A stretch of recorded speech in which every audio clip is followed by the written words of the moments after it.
No início era vagamente um desejo, uma necessidade. Eu queria aprender tudo. Eu queria poder ser melhor dentro das minhas limitações. Essa necessidade se transformou e me envolveu numa densa substância, cujo corpo físico é o teatro e cuja alma é o drama.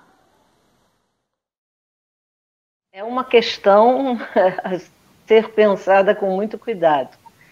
Eu fiquei ouvindo atentamente tudo que você colocou, Guerreiro, e me veio, né, a partir de tudo que você foi falando, me vieram diversas coisas à cabeça, né?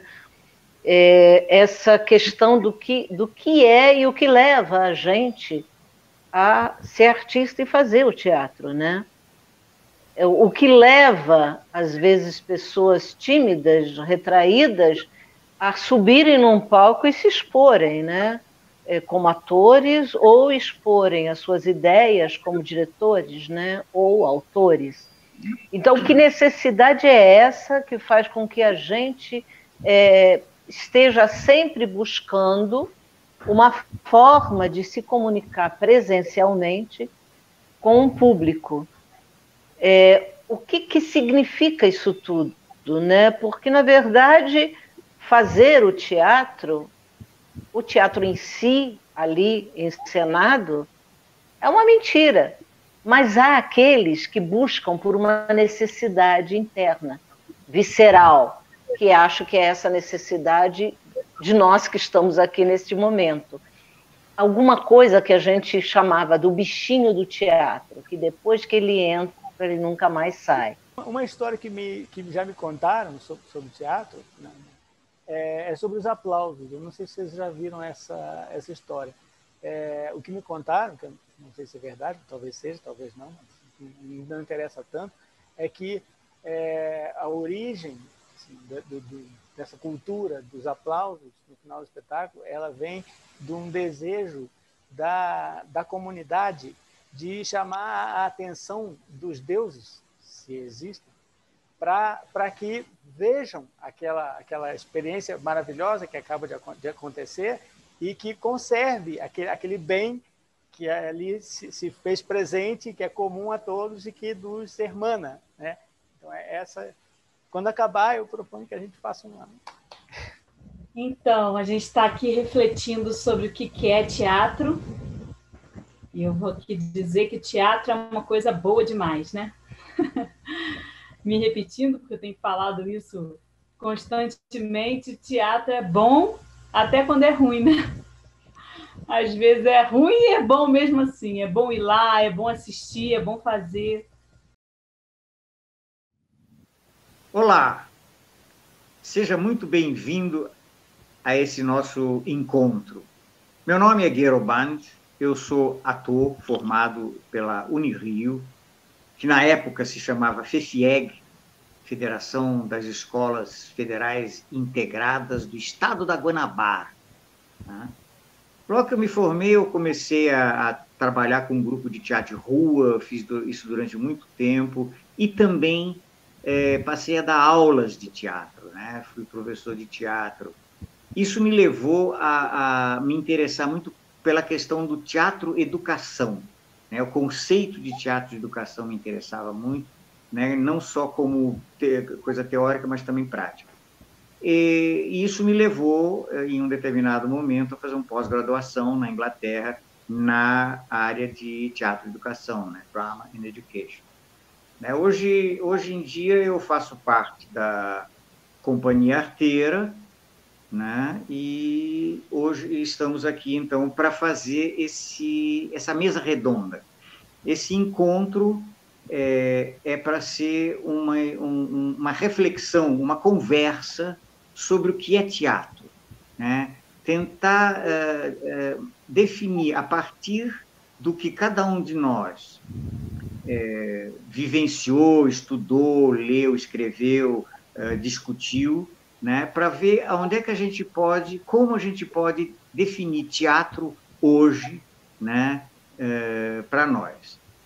Para isso, né, obviamente, eu convidei amigos e amigas assim, muito queridos, que todos ligados ao teatro, né, que eu vou passar a chamar agora. Olá, eu agradeço ao Gero Band pelo convite de participar dessa mesa, falando sobre teatro, coisa muito interessante, junto com Gabriela Ribas e Gabriel Voser. Eu sou Daniela Santi, sou italiana, mas radicada no Brasil já há muitos anos, e comecei a fazer teatro em 1973. Fui me profissionalizar apenas em 79, quando a profissão foi reconhecida. Sou atriz, diretora e fui durante muitos anos, mais de 30 anos, professora de teatro. Durante 10 anos eu fui delegada do SATED, que é o Sindicato de Artistas e Espetáculos e Diversões do Estado do Rio de Janeiro, e também fui gestora de um espaço público existente aqui em Nova Friburgo durante 9 anos. Tenho experiência nessa área de teatro. Eu comecei como atriz, sou formada também pela FEFIEG, como Gero, atual Unirio, e também, desde que eu vim morar em Nova Friburgo, na década de 80, eu comecei a ser professora de teatro e dirigir peças teatrais, coisa que eu faço até hoje. Tenho um grupo de teatro aqui em Friburgo, chamado Trupe Teatral Cômicos Anônimos, mas, eventualmente, eu também dirijo peças de um outro grupo, que é o Grupo em Grupo de Artes Cênicas, que tem mais de 30 anos de existência na cidade. Gosto do tema teatro, não só por ser meu métier, mas porque eu acho que é uma discussão muito frutífera e eu acho que nós vamos ter um bom papo aqui. Oi, Gero. Oi, Daniela. Oi, Gabriela. Eu sou Gabriel Voser. Eu tenho uma experiência de teatro que vem lá do século passado, lá de Porto Alegre, onde eu trabalhei primeiro com o Gessé Oliveira, na trupe de experimentos teatrais do Meu Bobo. Depois eu mudei para o Rio de Janeiro, fiz a última farra do Márcio Viana e trabalhei com o Céu na Terra, junto com a Gabriela, que está aqui presente na mesa também. Além disso, eu fiz experiências em outros campos da arte, que são as artes visuais e a música. Nas artes visuais eu trabalhei como projetista de design gráfico e fiz ilustrações para literatura infantil juvenil. E na música eu tenho alguma experiência em alguns projetos como cantor, como compositor, instrumentista e com arranjos também. Durante todo esse tempo, né, de lá para cá, da década de 90 do século passado até hoje, eu tenho também um caminho na vida acadêmica, que veio da Faculdade de História, uma especialização em Ciências Sociais da Religião, mestrado em Artes da Cena, na UFRJ, e atualmente eu estou desenvolvendo uma pesquisa de doutorado aqui na Universidade Federal de Juiz de Fora, onde eu moro. Boa tarde, Gabriel, Daniela, uma alegria estar aqui com vocês, agradeço muito a oportunidade.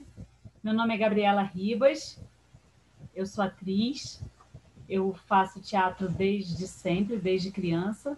Eu nasci em Petrópolis e foi lá que eu comecei a fazer teatro na infância, na adolescência, e já na juventude eu mudei para o Rio, onde eu fui fazer a faculdade de teatro, a Unirio, e continuei sempre fazendo teatro. Depois eu mudei para o interior do estado, lá no Rio de Janeiro, junto com o Gabriel e com mais um grupo muito lindo de amigos, nós fundamos o Núcleo de Cultura Popular Céu na Terra, e trabalhei com outros diretores e fiz trabalhos variados. Depois mudei para Bom Jardim, depois para Duas Barras e finalmente para Nova Friburgo, onde eu moro até hoje. E aqui eu sou professora de teatro da Oficina Escola de Artes de Nova Friburgo.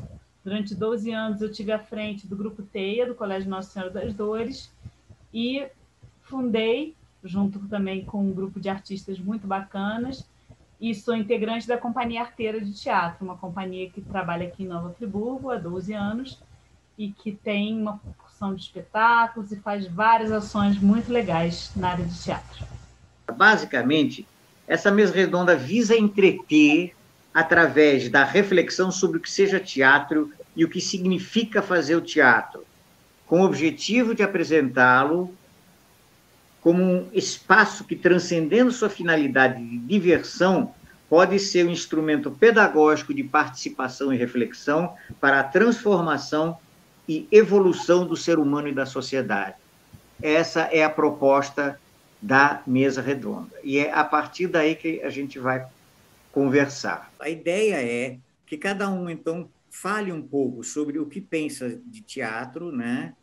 E eu vou começar fazendo essa provocação, porque fui eu que convidei vocês, e, na verdade, eu quero ouvir vocês em função exatamente dessa minha preocupação, obsessão, que eu sempre costumo dizer que eu mais ou menos treino com teatro, né, como quem treina jiu-jitsu com um parceiro há vários anos, né? E é mais ou menos o que eu faço com esse conceito, que para mim é muito importante. O que é esse conceito, o que é essa atividade, o que é essa coisa que se chama teatro para mim, na minha vida?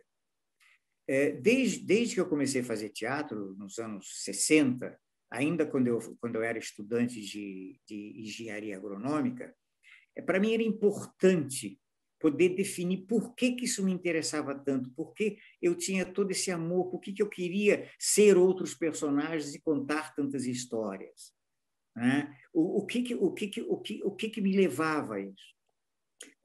Depois que eu me formei na Rio e comecei a dar aula,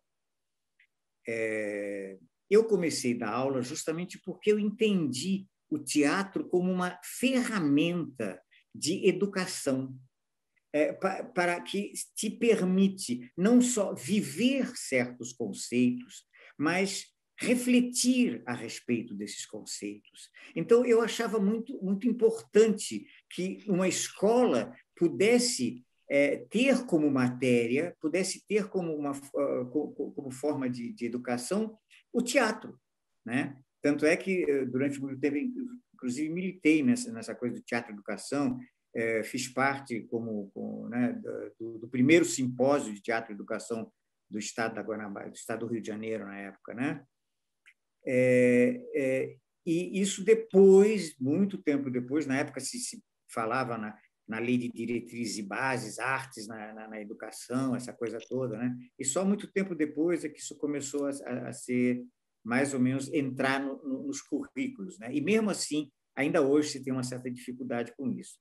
E isso se misturou um pouco com umas leituras que eu fiz de Moreno, Jacob Moreno, e o seu psicodrama, com a sua teoria dos papéis, né? Que a gente, ao longo da vida, a gente vive vários papéis, né? Eu achei interessante essa coisa, esse aspecto, vamos dizer assim, psicológico. Ele usava isso de uma forma terapêutica para poder definir uma utilização para o teatro. Ele tinha um tipo de teatro que era muito interessante, o Moreno, porque ele fazia sessões de teatro, né, em que ele chamava as pessoas, dava um tema e as coisas aconteciam espontaneamente, né? Era uma espécie de teatro espontâneo. Imagine vocês no início do século XX, né, na Alemanha, que é mais ou menos a época em que surge o Brecht, né, que vai fazer toda uma modificação, né, uma revolução, na verdade, do teatro como nós o conhecemos, né, porque ele traz um conceito em que, embora se leve em consideração o sentimento, né, a emoção, o importante é que aquilo possa, de alguma forma, ser pedagógico, possa, de alguma forma, levar a uma reflexão que leve a uma transformação. Então, quando eu mexi nessas coisas todas, e aí entra toda uma coisa também de estudos esotéricos e exercício de yoga, e toda a questão do corpo, né, da preparação corporal mesmo, né? Tudo isso me parecia que era muito importante até para a própria evolução do ser humano dentro da sociedade em que ele vive. Quando eu tive a oportunidade de fazer uma pós-graduação em teatro e educação na Inglaterra, eu escrevi, então, um texto, né, final TCC, ou TTC, que eles chamam, né? Que tinha o título Em Busca de um Sentido para Drama, porque eu queria poder sintetizar toda uma experiência, toda uma reflexão em cima de teatro, né? E, na verdade, consegui fazer isso numa forma de peça teatral, em que o último ato, na verdade, não existia. O último ato só tinha uma rubrica, que era Bando age. Bando era o personagem principal. Bando age, né? E isso, durante anos, eu fiquei apenas com isso. Em 2018, eu tive a oportunidade de fazer uma cena que, para mim, se transformou, então, nesse terceiro ato, né? E é uma cena ao qual eu dei exatamente esse nome, Em Busca de um Sentido, né? O que significa para mim que eu consegui fechar aquele trabalho, mas a busca continua. O teatro, ele tem um papel social muito importante. Ele me dá a consciência de mim como indivíduo dentro da sociedade, ou seja, eu, indivíduo, como ser social, né? Porque ele me dá, não só como ator, mas também na relação com a plateia, de ator com a plateia, não só a possibilidade do encontro. O que é o teatro na minha vida, né? Um pouco diferente do que o Stanislavski nos apresenta, né? O Stanislavski nos fala em a minha vida no teatro. Eu estou querendo entender o teatro na minha vida, né? É um pouco diferente, apesar de que o Stanislavski, com toda a sua percepção psicológica, vamos dizer assim, né? de construção de personagem, de entendimento do personagem, trouxe uma contribuição fundamental para o teatro. E Brecht, assim, traz uma percepção, né? Ele sistematiza uma percepção do teatro, né? Que é revolucionária mesmo, né? Hoje em dia, a partir de Brecht, houve todo um caminhar, né? Do fazer teatral, né? Buscando outros e novos caminhos para além da historinha que ele conta, né? Para além o que o Brecht chama de contar uma fábula, né? Nesse período de pandemia, né, eu me vi muito confrontado com essa questão do que é o teatro, né? Por que eu estou fazendo? Né? Porque teatro, basicamente, para mim, é presença, é o encontro, né? É o encontro do ator com a plateia, é o encontro dos atores entre si, né? Enfim, das pessoas mediadas por uma questão, por uma realidade, por uma ficção. Falar de teatro é falar da nossa vida, né? Nós que vivemos desse métier, eu, no caso, há muitos e muitos anos, enquanto você falava, Gueiro, me reportei à época em que eu comecei. Eu comecei por um encantamento pessoal, por uma vontade de representar algo como se a minha vida verdadeira. E aí eu fui descobrindo realmente que nós somos contadores de histórias, mesmo que sejam todas encenadas com um elenco grande, é uma história que a gente conta e a gente convenciona com o público que essa história será ali naquela hora e meia, uma verdade. E o público compactua conosco.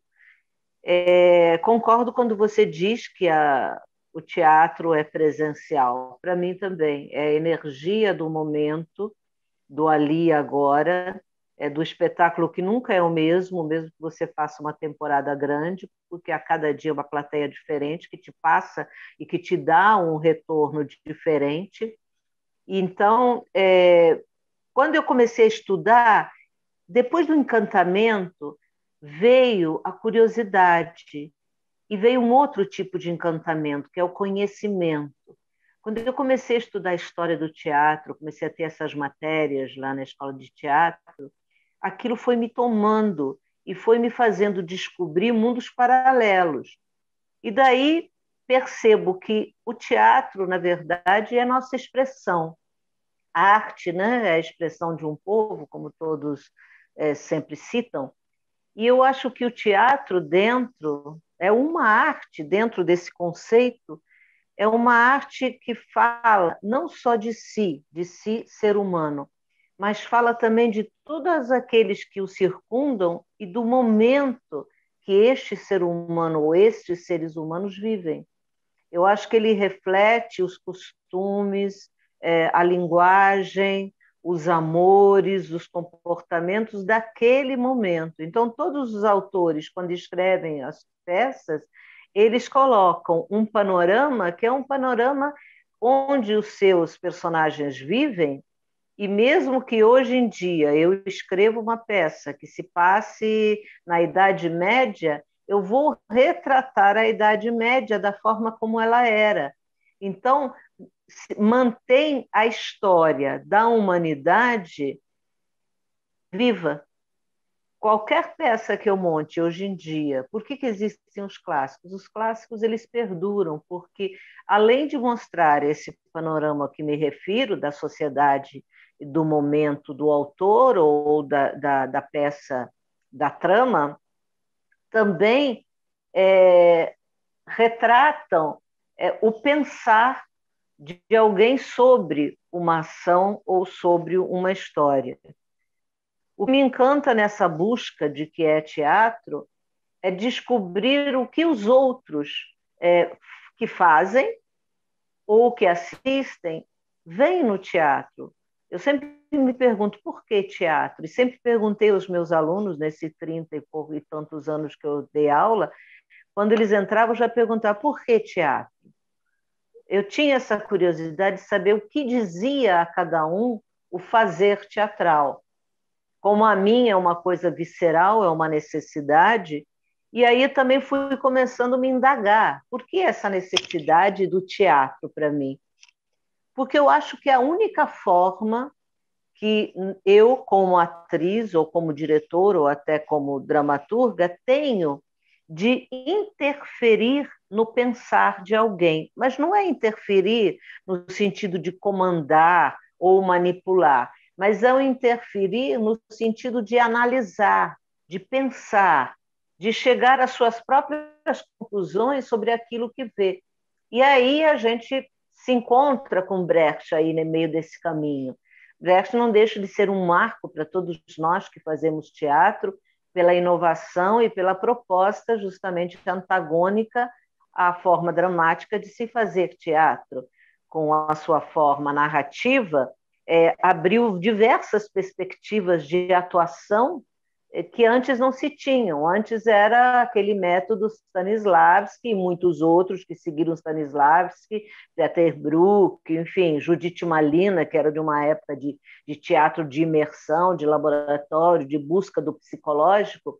Eu não acho que isso deixe de ser interessante. Inclusive, acredito que também através do teatro dito psicológico, drama, a gente consiga tocar as pessoas, não só a nível de catarse, que é aquela história de se identificar com o drama que está sendo mostrado, ou com o personagem, principalmente, e aí você joga para fora o seu próprio sentimento através das lágrimas, e você sai dali purificado, porque parece que você colocou os seus males ou aquilo que te incomodava para fora, as suas dores para fora.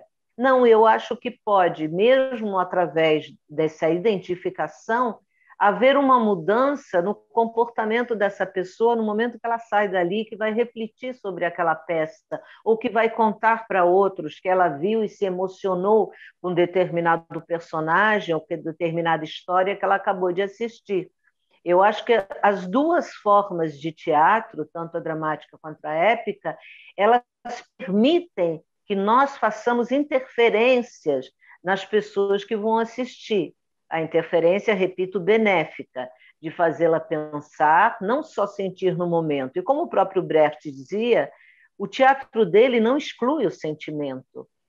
O fato de ser uma forma narrada não faz com que as pessoas que vão não possam se emocionar ao ver o que estão vendo, ou ouvir um discurso que está sendo falado numa terceira pessoa, porque o que está sendo tratado, né, o conteúdo daquilo é que vai realmente chegar ao espectador naquele momento e vai causar nele algum impacto. Vai fazer com que ele reflita, com que ele se indigne às vezes, com que ele analise, discorde, enfim, ele cria. Quando a gente não tem o teatro interativo, ele sai do teatro e vai para uma mesa, que em geral as pessoas saem do teatro e vão para um bar, vão conversar sobre o que viram, cria uma discussão acerca daquilo que foi visto. E essa discussão, ela gera frutos, porque ela gera uma análise, ela gera um pensar, ela gera uma razão para que as pessoas continuem indo ao teatro. E eu acho que o teatro é a arte mais fundamental que as pessoas têm que continuar frequentando, têm que continuar estando em contato com o teatro. Nós que o fazemos não podemos desistir nunca, e o teatro realmente sempre está em crise, mas sempre sai das crises, então nós vamos perdurar. Eu acredito que, seja da forma que for, agora através da tecnologia por causa da pandemia, mas logo que voltarmos, muitas coisas vão ser criadas em função de todo esse momento de prisão que nós vivemos. Como na época da ditadura, proliferaram coisas, a dramaturgia cresceu muito, porque, na verdade, quando você se sente oprimido, como o teatro do Boal, o teatro do oprimido, você cria, você questiona, você busca, você argumenta. Então, assim, o que eu teria a refletir sobre o teatro hoje, nesse momento, seria o porquê o teatro? Eu tenho o meu porquê. Qual é o porquê dos outros fazedores de teatro? Me parece que na verdade, sempre a gente vai pensar o que é teatro de maneira diferente, né? No percurso que a gente tem ao longo da trajetória de trabalho, de pesquisa, com certeza, fatalmente, as visões que a gente tem vão mudando também, né? Em função das experiências e do modo como a gente vai se constituindo cada vez diferentemente de acordo com as nossas relações, né? As nossas interações. Mas, assim, eu gosto sempre de tentar ver, quando a gente vai conversar sobre um assunto da maneira como a gente está conversando aqui, eu gosto sempre de tentar ver a coisa como se eu estivesse vendo meio pela primeira vez, né? Assim, de retomar as ideias que já se tem. E aí, fazendo assim, o que me parece é que o teatro ele é várias coisas juntas de início, né?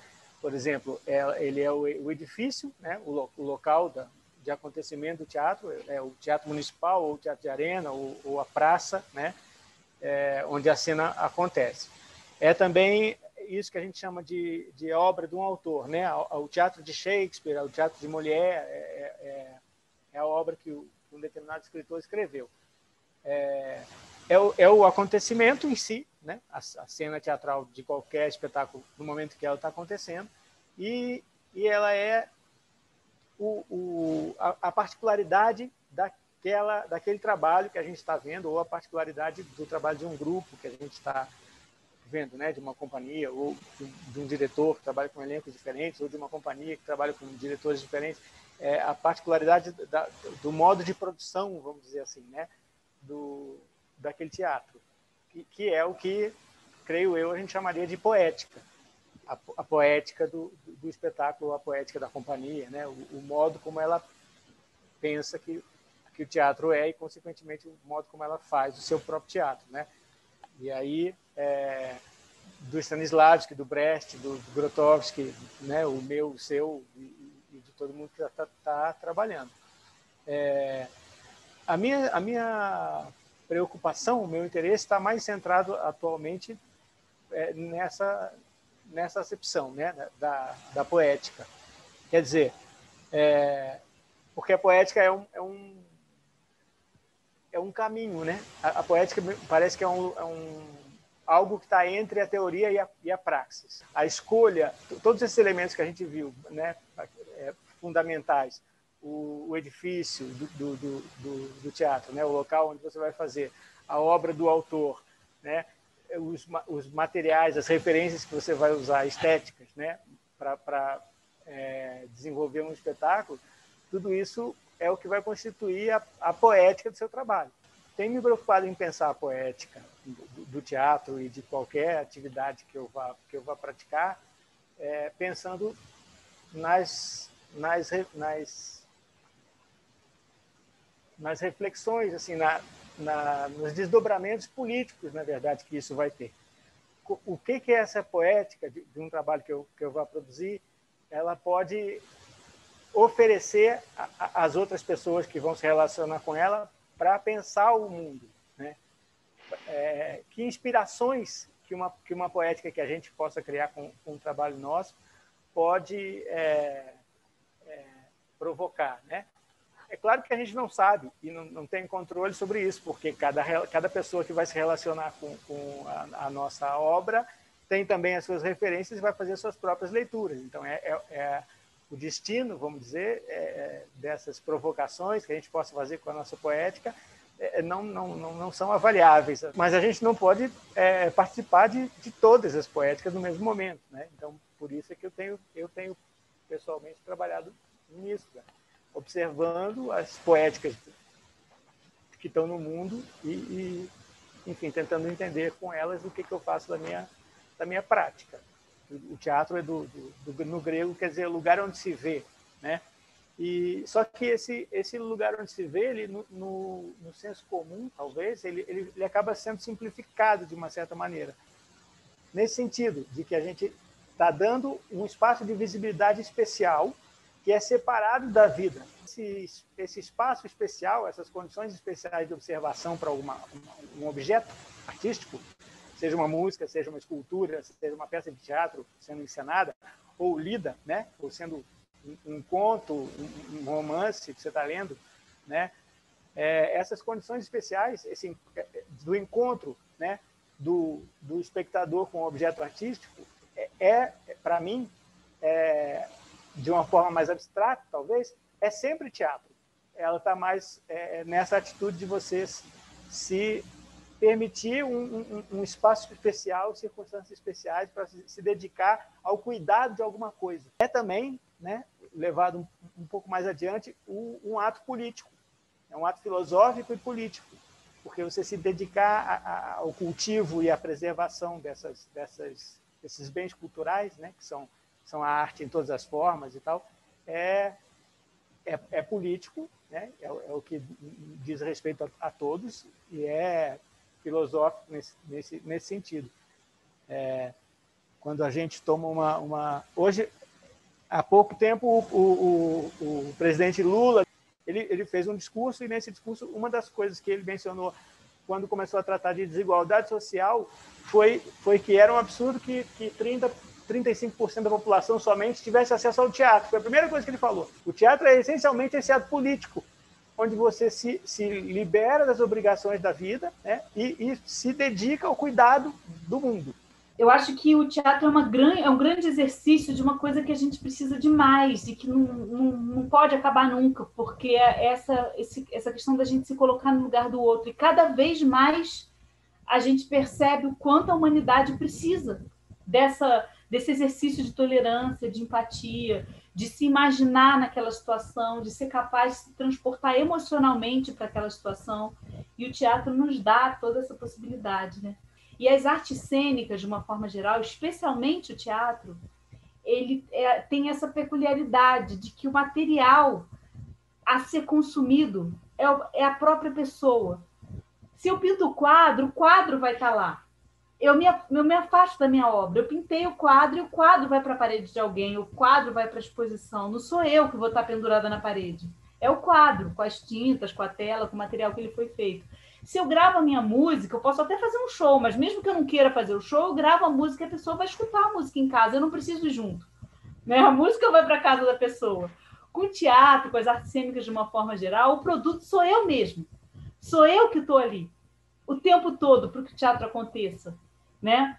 E isso envolve um autodesenvolvimento, um conhecimento de si mesmo gigantesco, né?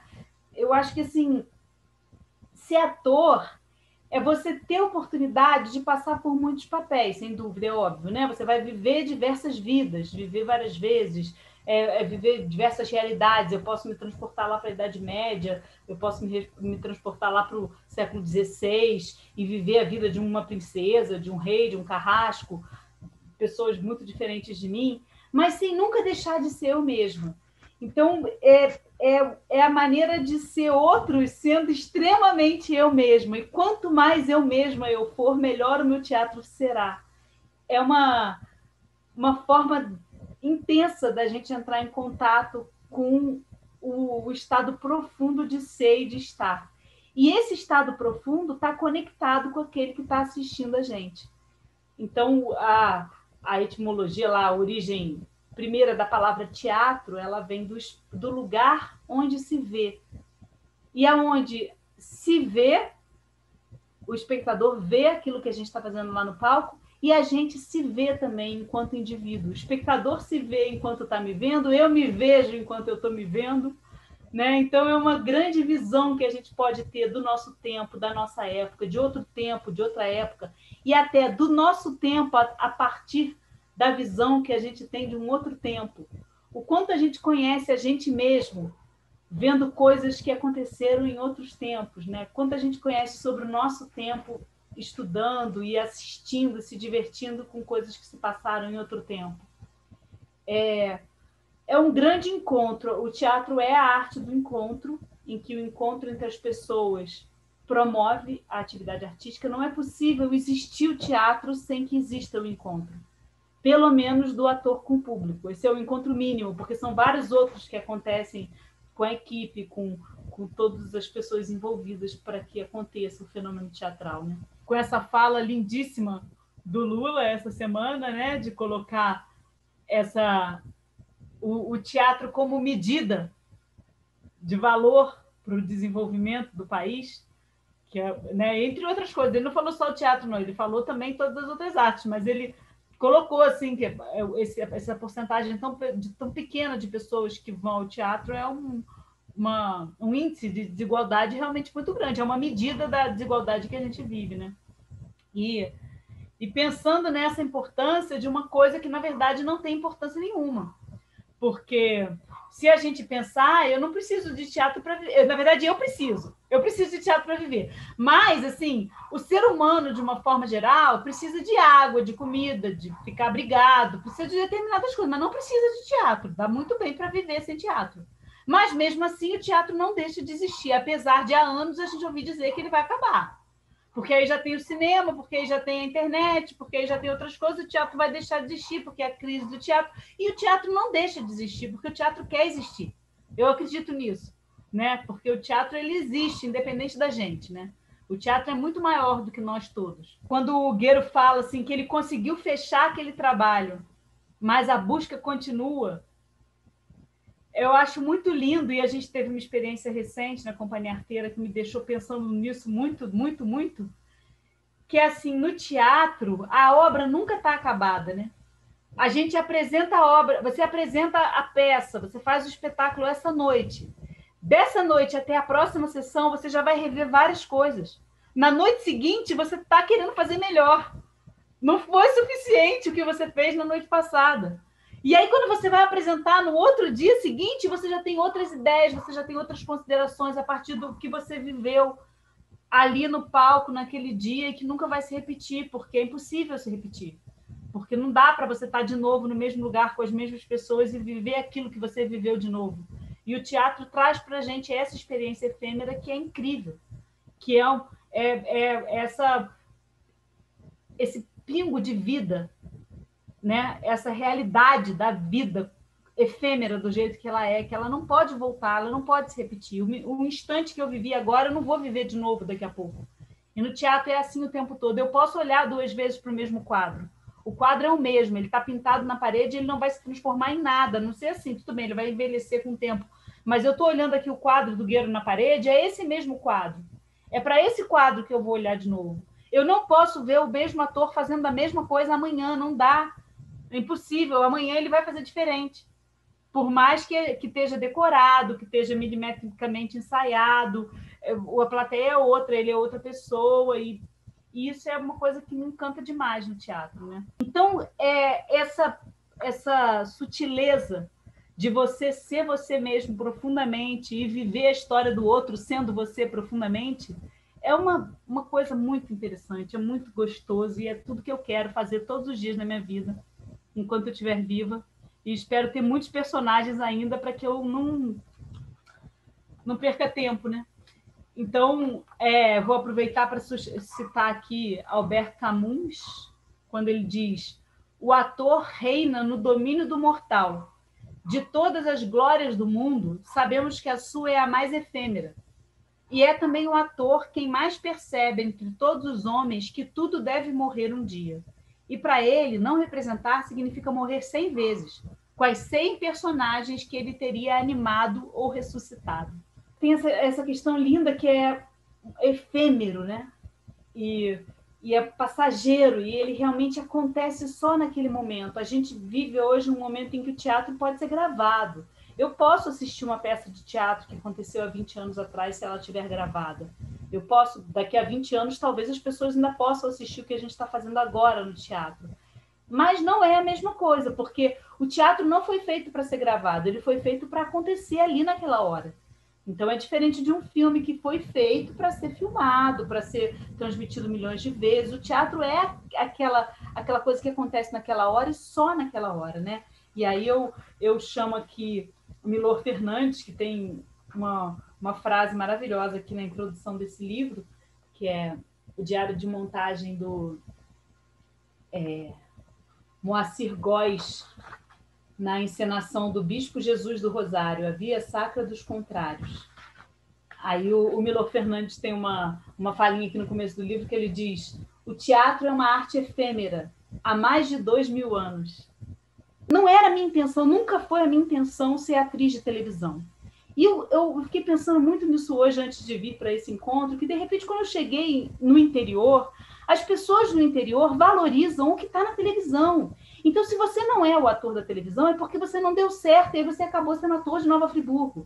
E como a gente está fazendo esse programa aqui, essa conversa, também para ser passado aqui para os artistas da nossa terra, eu achei muito importante falar sobre isso hoje, assim, que eu não acreditei na televisão, eu não quis aquilo, não que a gente não fosse capaz, mas para mim e para uma série de artistas da minha geração, era uma má escolha. Era uma escolha que não tinha as possibilidades da gente fazer o que a gente realmente acreditava, a gente trabalhar pela transformação que a gente queria ver no mundo. Mas eu acho muito importante deixar registrado aqui que o teatro, por ele mesmo, é uma opção. Um ator, para ser bem-sucedido, para ter uma carreira e ser um profissional dessa área, ele não precisa estar na televisão. O teatro é o ofício. Eu apenas gostaria de pontuar algumas coisas que você falou aí, porque você, na verdade, com o teu discurso, que é bastante vivo, né? Você trouxe muito mais você do que propriamente uma ideia sobre teatro. Isso vivifica demais também a própria coisa do que é o teatro, né? Você, em um certo momento, quando você falou, não, eu fazer essa coisa sem importância que é o teatro, depois você disse, não, para mim é importante.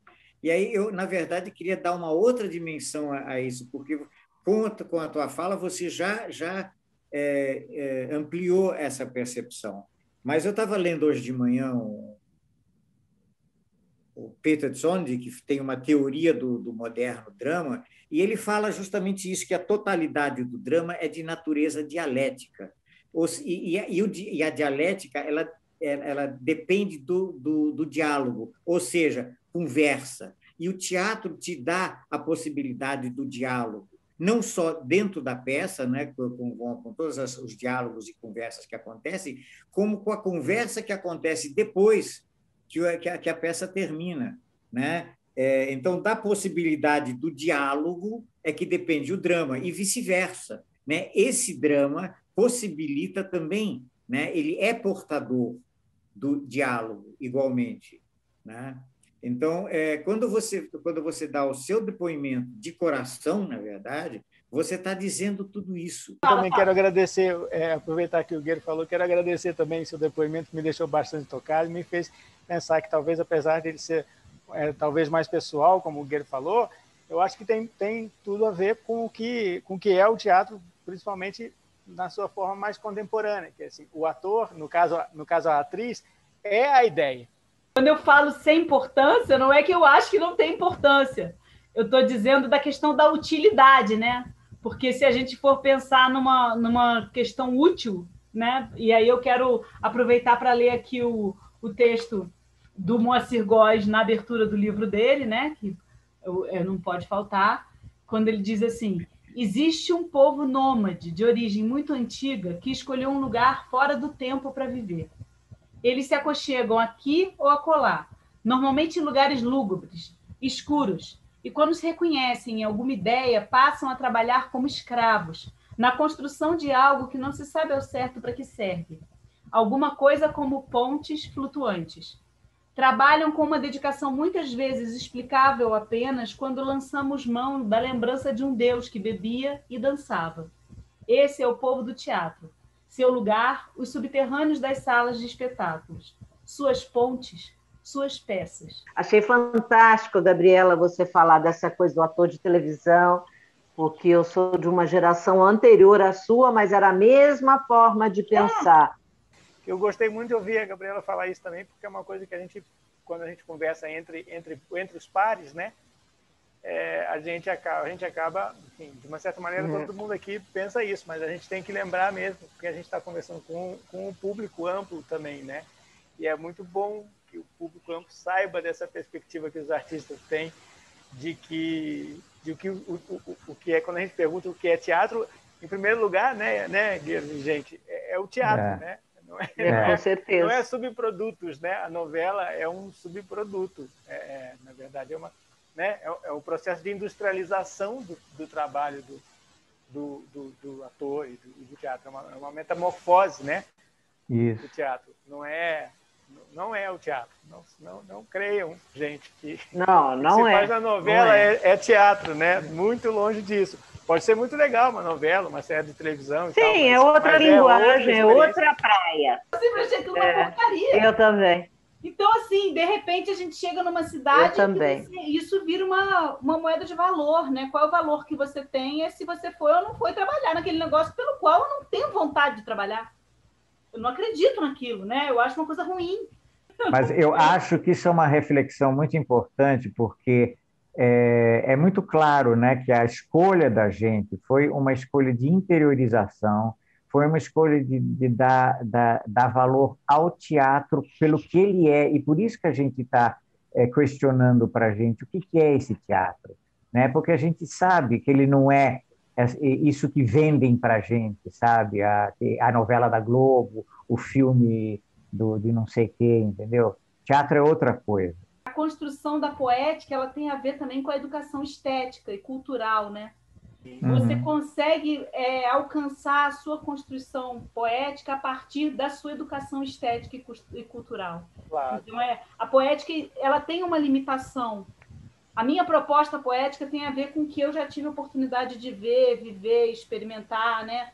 Não é totalmente livre, no sentido de que, claro que existem as nossas intuições e genialidades, existem aqueles momentos de conexão que a gente tem, as inspirações, mas, de qualquer forma, como ela vai se manifestar, tem a ver com as minhas vivências, com as minhas experiências. Quando você falou de teoria e poética, eu fiquei pensando a respeito disso, né? De quanto a construção poética tem a ver com a vivência e com a educação estética, né? Eu acho também, é sempre consequência do nosso caminho, né? As relações que a gente teve, como a gente foi se fazendo, pessoa e artista, vão acabar determinando as opções que a gente vai fazer, né? Poeticamente. Eu vejo pelaquela coisa que eu falei no outro encontro, que é a fragilidade da nossa estrutura profissional, porque a partir do momento que você escolhe uma profissão, você não tem mais dúvida de que essa profissão vai garantir o seu sustento. Você pode até não ser rico, né? Não quer dizer que você vai ser rico, mas se você escolher ser médico, professor, pedreiro, eletricista, motorista, você não tem dúvida de que, sendo motorista, você vai comprar a sua comida, você vai pagar o seu aluguel, você vai comprar roupa, você vai manter a sua família, você não tem nenhuma dúvida. E sendo ator, você tem todas as dúvidas. o tempo todo, quando você escolhe ser ator, a primeira coisa que vem é você vai passar fome, você não vai ganhar o mínimo para se sustentar, você vai depender de alguém, você não vai ser autônomo nunca, né? Então, é a ideia que vem junto, mesmo que você tenha, como eu tive muitas pessoas, eu falei no outro encontro, eu tive muitas pessoas que me apoiaram, mas essa dúvida é mais forte até do que o apoio familiar, quando você tem o apoio familiar. Muitas pessoas não têm, mas mesmo quando você tem essa dúvida, ela paira como uma bigorna, ela vem junto com a profissão, né? O que é uma coisa terrivelmente injusta e coloca a gente nesse tipo de cheque, né? Então, acho que tem a ver com essa falta de dignidade na profissão, né? Com essa falta de possibilidade de que a profissão garanta o seu sustento. Eu trabalho... Às vezes, a gente trabalha 18 horas por dia, né? A gente chega a esse lugar de trabalhar 18 horas por dia, de trabalhar sem férias, trabalhar sem fim de semana. E você não tem esse trabalho reconhecido como um trabalho, né? Acaba que é como se você estivesse brincando. Durante anos, na verdade, fiquei dividido. Eu sou engenheiro agrônomo, eu me formei em engenheiro agrônomo, eu tenho curso superior como engenheiro agrônomo, mas eu nunca quis ser engenheiro agrônomo, eu queria ser ator. E eu fiquei dividido, sabe, metade da minha vida, exatamente por causa disso que você falou, porque a profissão de ator não tem reconhecimento. E eu tive dificuldade louca de poder descobrir isso como uma profissão que é, enfim, honesta, enfim, está me faltando a palavra. Digna. É honesto. Digna, né? Uma profissão digna, né? Sabe? É perverso isso, é muito perverso. Muito perverso. E causa, né? Eu acho que é também insalubre, né? Porque sim. A gente adoece muito por essa questão, né? Porque você fica, porque vai além de opção, né?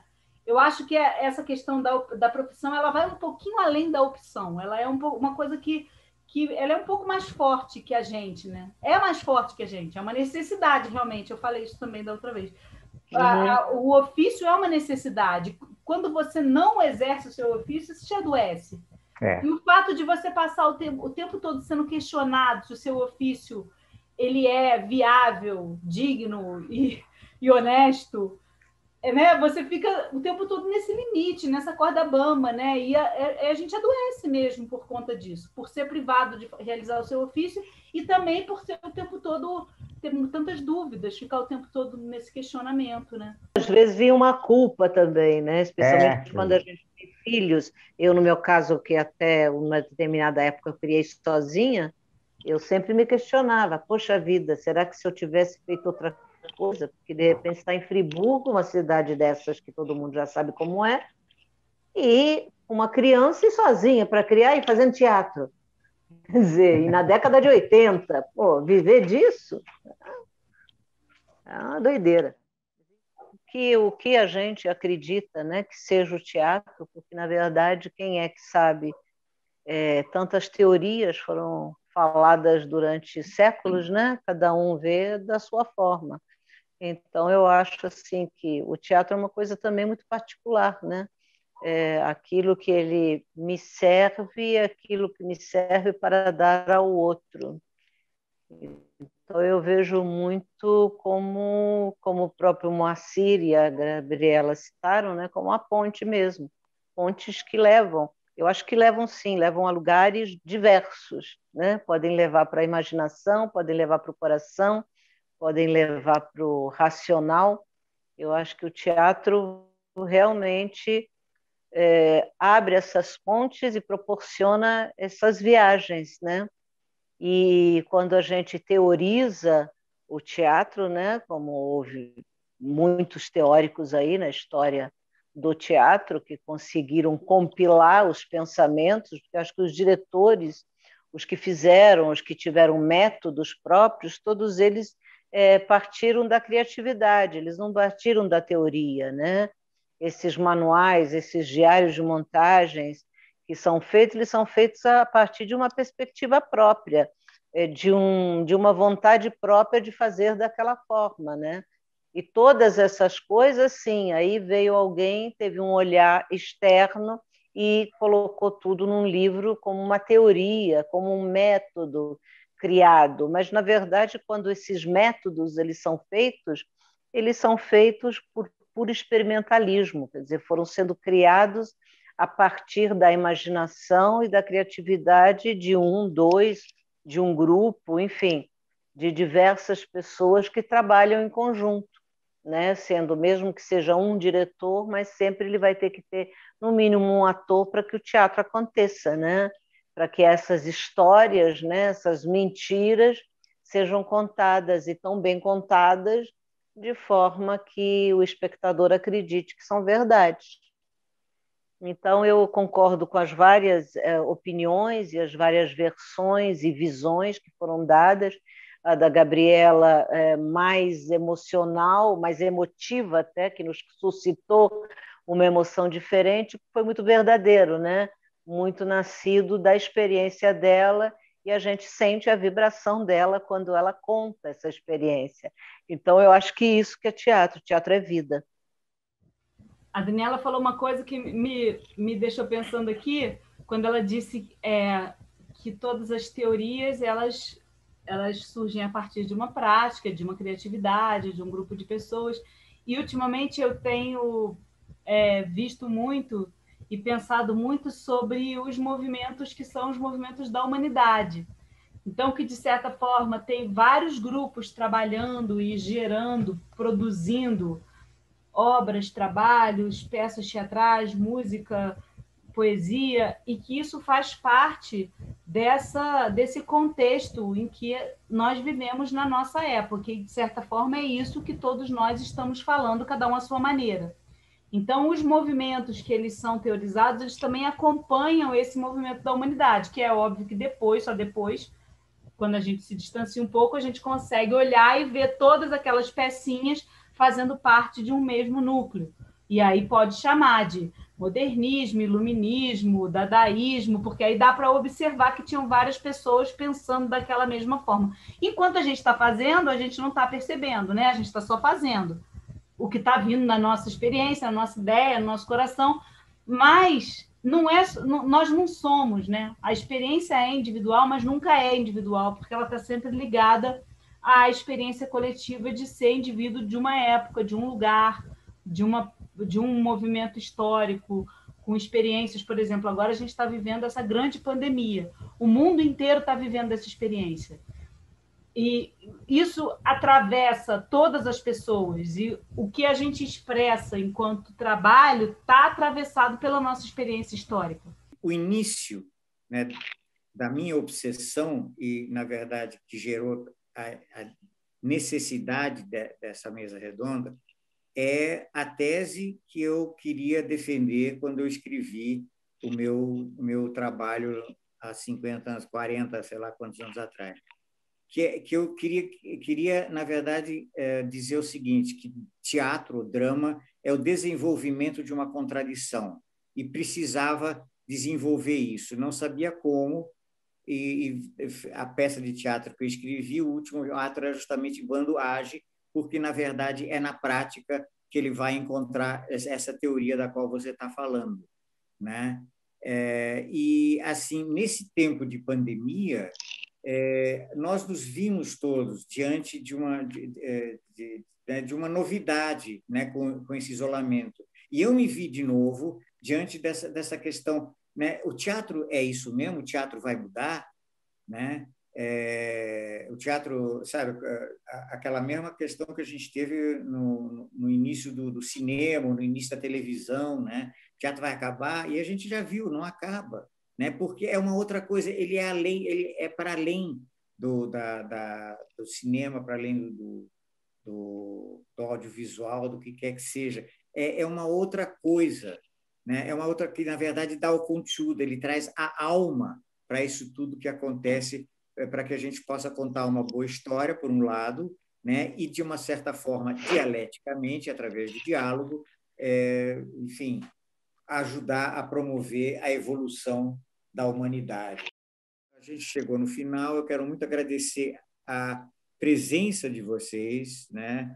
A contribuição de vocês para essa conversa.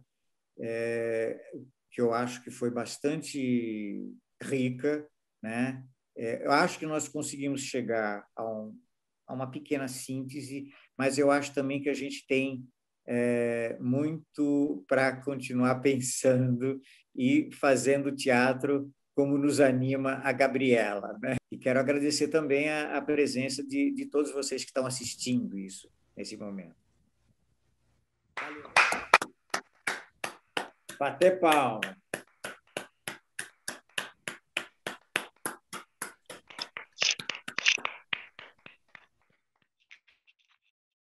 Tanta linha para pipa, né? E se bobear, essa pipa voa. Em seu livro Teatro Pós-Dramático, Hans Thies Lehmann nos diz: o novo teatro não é isso, não é aquilo, nem é outra coisa. Predomina uma ausência de palavras e categorias para a determinação positiva e a descrição daquilo que ele é. Com essa mesa redonda, nós acreditamos estar contribuindo para a pesquisa e o debate relativos à orientação que o próprio Lehmann nos quer dar no seu livro, para aquilo que ele chama de o campo multifacetado do teatro.